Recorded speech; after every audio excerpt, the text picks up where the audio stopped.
Hi guys, welcome back to the channel. I'm Office Bloke Aidan. I'm Gaynor. I'm Sophie.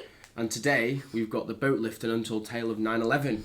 We have. Bit of a requested one. Office Bloke Daz isn't here because he's already seen this before. Yes. So he told us to react to it alone. Yeah, he wanted us to take it in and... See our view of it, yeah. But yeah, looking through the comments, this is something that's come up quite often for me and Sophie especially to look at. I'm guessing you as well, because you haven't seen it, have you? I've not seen it, no, but obviously I lived through it, whereas you guys, I think you were too young and I wasn't even born. And I wasn't alive, so it's a bit of an... 9/11's always been... I've researched quite a bit on 9/11 and like watched a lot of videos on it, to be fair, because it's quite interesting to me, to be honest. And this is one of those stories where we all knew about the firefighters, the police, we knew that was happening. We didn't know that at the edge of the water was the unsung heroes. No, I've literally unsung right now. I didn't have no idea about this, to be honest. No. So this is the first time even hearing about it.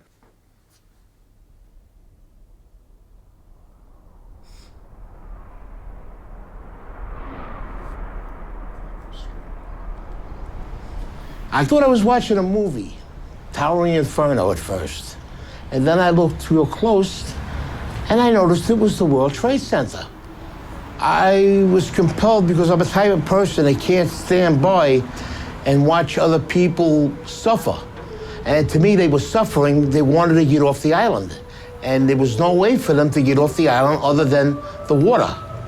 And I had noticed when I was watching the television, I saw a lot of, the ferries going up into the slips and taking people off. I said, fine, we could do the same thing. I could take people on my boat, get in there, take them where they have to go. And that's what we did. Such a New York accent, that, isn't it? I love it. It's probably one of my most favourite accents in the world. Yeah.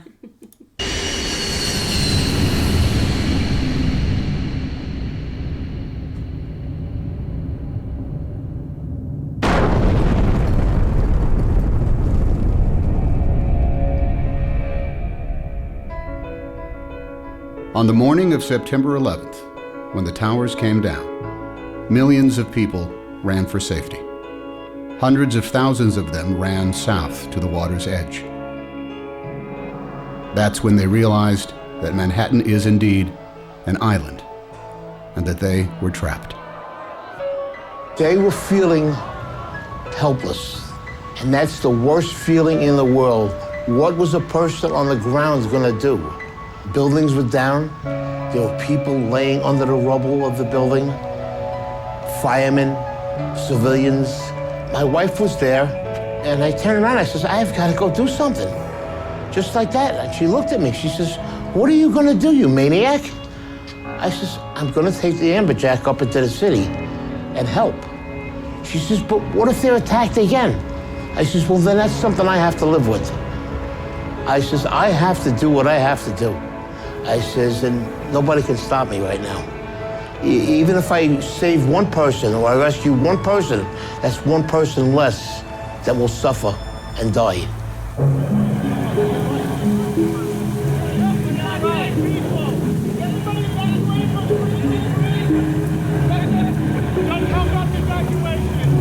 They were trying to evacuate Manhattan because nobody knew what was going on. You didn't know if something else was going to happen. It was just a madness on one side and wanting to help people on the other side. They were just streaming out of the buildings, and the first mode of transportation they saw was a ferry boat. And that's when they knew, this is how I'm getting out of here. So they didn't even care where the boat was going. Can you imagine just waiting there, knowing that there's a possibility you get off the island, but there's also a possibility that you're going to be stuck there for hours? You're just turning around and there's just smoke everywhere. Yeah. Actually, that's how bad it was. All this, the smoke. No, when I saw that panorama before of all the smoke literally covering the whole of Manhattan, I didn't realise it was that bad. No, I didn't. There was a scene that I seen where there was people walking down the street, and then you just see them turn around and you just see this smoke coming towards them, and they don't know what to do. They can't outrun it. It was just absolutely horrendous. There wasn't panic in New York in the beginning, just volume. It wasn't until the first building fell that there was panic.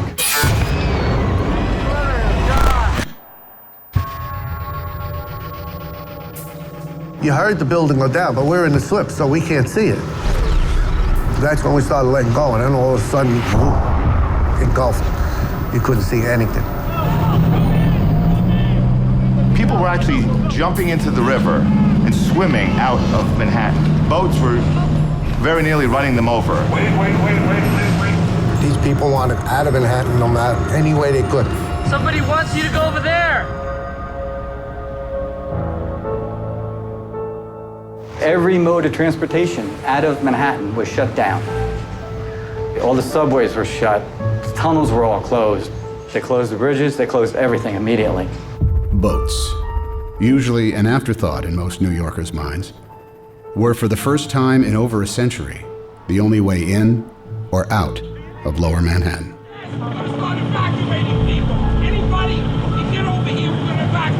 The process actually had already started. There were some boats that were grabbing people, that people were lined up at the walls. On the left. It's just human nature. You see people in distress on the seawall in Manhattan begging you to pick them up. You have to pick them up. They didn't know what was going on. They seen the building getting hit with these two planes. As far as they was concerned, we were being bombed.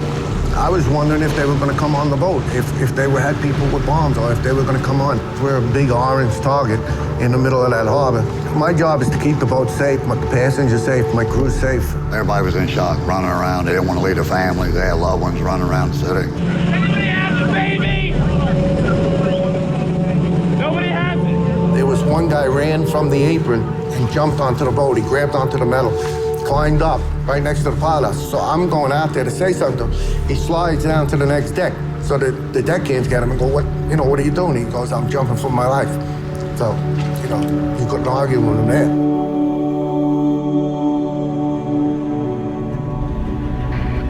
There was a small boat that was at the lower tip of Manhattan. I thought the boat was going to flip over because so many people were trying to get on.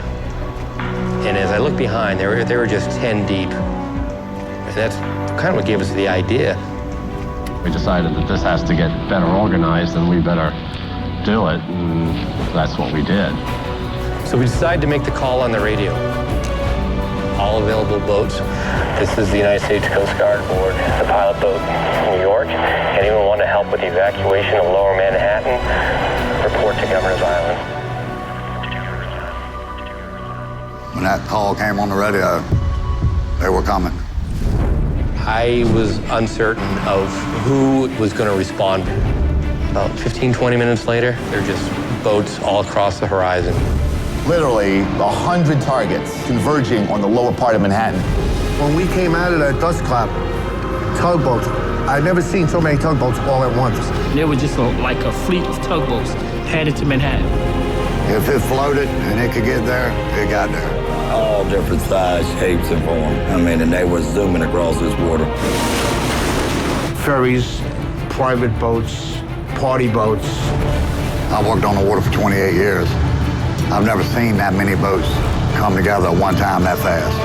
One radio call and it just came together just that fast.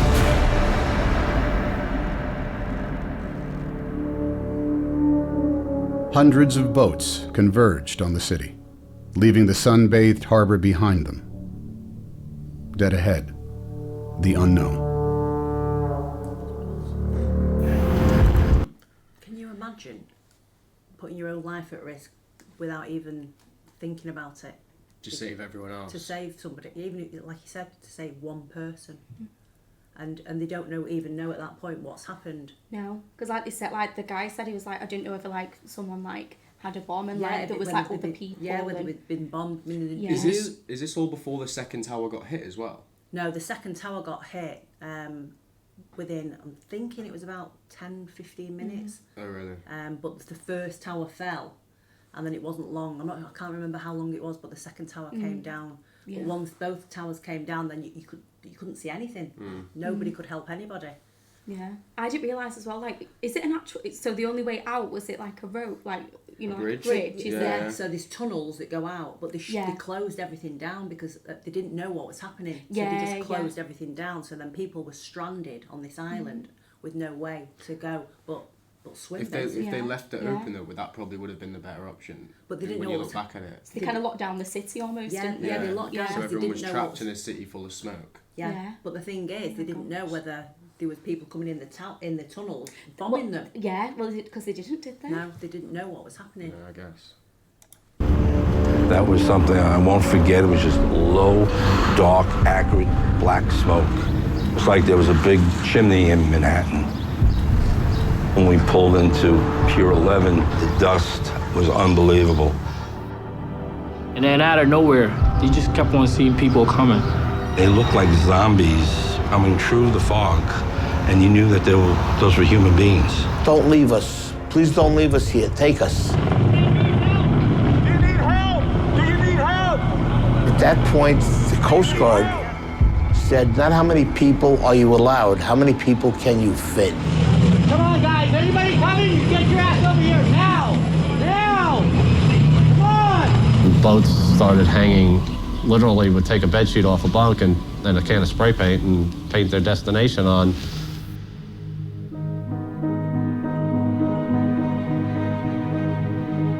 Some of these people never been in the water, never been on a boat before. Housewives, workers that do windows. We had executives. And the thing that was the best, everyone helped everyone. I want you to hold my hand, come on board. Get inside. One at a time. Get inside. I saw 4 businessmen lifting up an old woman with a seeing eye dog, a German Shepherd, and they lifted her up like a surfboard and passed her over the handrails. When we would carry a load of people over, and there was somebody standing there that seen their husband or wife, you know, that made us feel even better, you know. Well, at least we got 2 back together, you know. Just keep on going, you know. The guy that works at the ferry, he's a welder. His son was on my boat. He actually came up.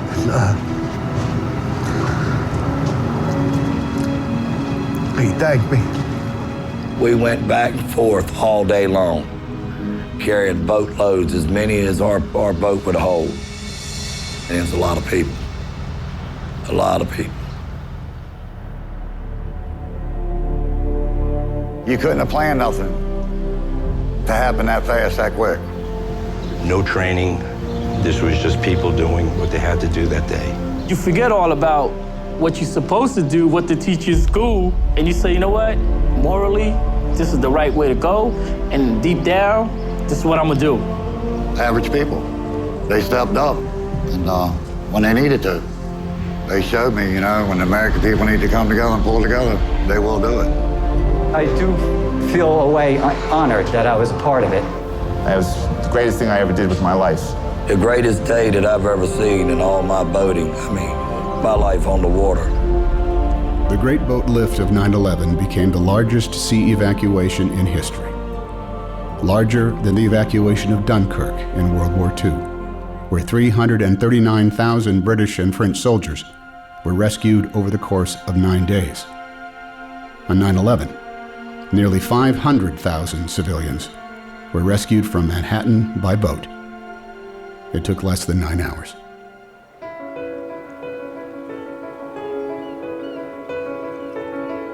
I believe somebody has a little hero in them.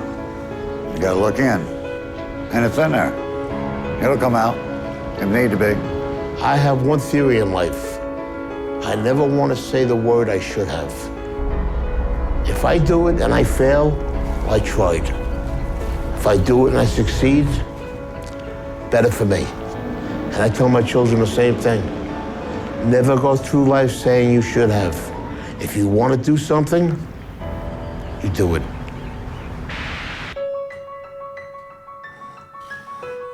Mad, isn't it? I didn't know anything about the boat lift until probably 3-4 years after it happened. It just wasn't spoke about. That's the first time I've ever even heard about yes, it. Yeah, same. Yeah. And I've watched a few documentaries on it. Yeah, I watched loads, but I never knew about that. No. Unbelievable. So they saved 500,000 people in 9 hours. That's crazy. More than Dunkirk. Yeah. Yeah. Dunkirk took 9 days as well. You know about it. Like, obviously everyone has heard about Dunkirk, but no one, like, I've not heard about that. No, I know. It's absolutely amazing. And people were just sat at home thinking, I've got a boat, I can go. Yeah. and they didn't even think twice about it. It wasn't an option. You have to do it. Yeah. Wow, emotional. It is a bit, isn't it? Yeah. Yeah. How many people actually died that day? Do you know? Like estimate, I'm not sure. I can't remember. I just, I remember I'd met a friend and she was married to an American and he sadly died there, and she had to make that decision whether to go back to the UK or stay there. And she actually stayed because she had her in-laws there, she had her friends, and her children were born there. Yeah. Oh my God. So we had young kids as well. They were very young. The one was the same age as Declan at the time, which was like 20 months old, and she had a newborn baby.